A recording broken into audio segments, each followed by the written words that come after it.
Hi there, it's Łukasz for the Tech Travel Geeks, and this is an unpackaging and first impressions video of the Foluu smart case for the Amazon Fire HD10 tablet.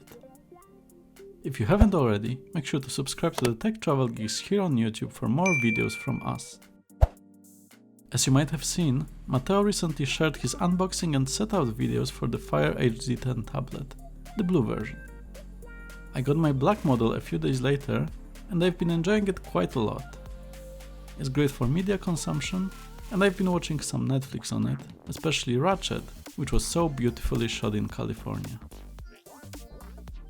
However, one thing I was missing was a flip case, so I got one on Amazon, link in the description below. There's not much to unbox, as there's no box, just a plastic bag. This is the black option, and there's also a grey one available. Once we open it up, we get a PU leather or pleather smart tablet case. It's plain on the back and with two folds for the flip functionality, which we'll discuss soon. Inside, we get a polystyrene insert to keep the case in form while in transportation. The inside of the case is a microfiber lining, which is quite nice to touch. There's only one custom cutout in the whole case, and that's the back-facing camera one.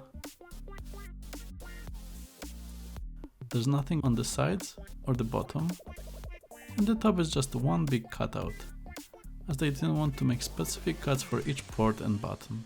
I actually prefer it that way, since it's a bit lighter thanks to it, and buttons are easier to use. Good to see. Okay, let's insert the tablet. The case nicely clicks in, and you can see the protective corners here as well. It closes up using two magnets built into the case. The case is quite well protected, both with the corners and the sturdy back, so it hopefully should survive being dropped on the floor.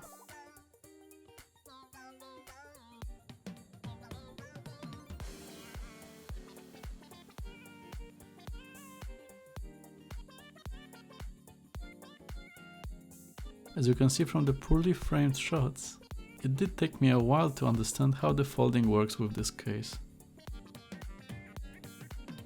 There are two folding modes, either for consuming content or the working mode.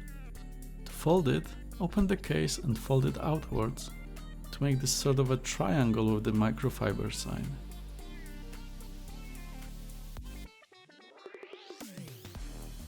You can then either stand it up or put it down. With the case standing up, you'll be able to watch some Netflix or Amazon Prime content more comfortably. Just remember, the YouTube app is not officially available on the Amazon App Store, but you can always just watch it on the mobile website. For the work mode, use the same folding, but just keep it down. This way, it won't be able to fold itself down when you press on it. However, I have to admit that writing on the tablet wasn't the best experience for me. The keyboard is not the best, and I kept on pressing the wrong keys or minimizing the app by accident, despite being quite good with touch typing on normal keyboards. But I'm not planning to use it for productivity too much, so it's not a problem for me, plus it's not really the case's fault. Other than that, I'm quite happy with the case. I like the build of the case and the protection it provides, and it seems to be great in this case. It's good for consuming content, and that's my main reason for using a tablet, and it should also be good when playing games using one of my game controllers, so I'll definitely be testing that. I also like the fact that this is a smart case, so the screen switches off when you close it and wakes up when you open it up. The magnets seem good as well. Let's hope they continue to work going forward. That's it for this video. Let us know what you think about the case, and make sure to subscribe if you'd like to see more content from us. But for now, thanks for watching!